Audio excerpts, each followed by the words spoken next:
Inspector Bedingo Ngube, Bulawayo Provincial Deputy Spokesperson. Before me here is what is seemingly broiler chickens. If you look at these chicks, you might think they are broilers. And let me tell you, these chicks are now 4 weeks old, but they appear like 3-day-old chicks. And these chicks they feed a lot, but they don't grow.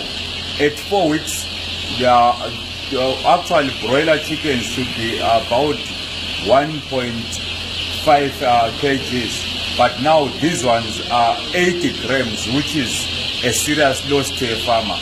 A Bulawayo farmer lost $10,600 to a fraudster who has since been arrested. The fraudster is Ahmad Dinyati, who resides at R79 in Ziligas. He was going around in Bulawayo duping farmers, saying he was selling some chicks, broiler chicks, and farmers were preparing for the festive season. And instead he supplied them with what is not even broilers. He cannot even give the name of these chicks what they are, but they don't grow, they feed, they don't rest, they fight like road runners. And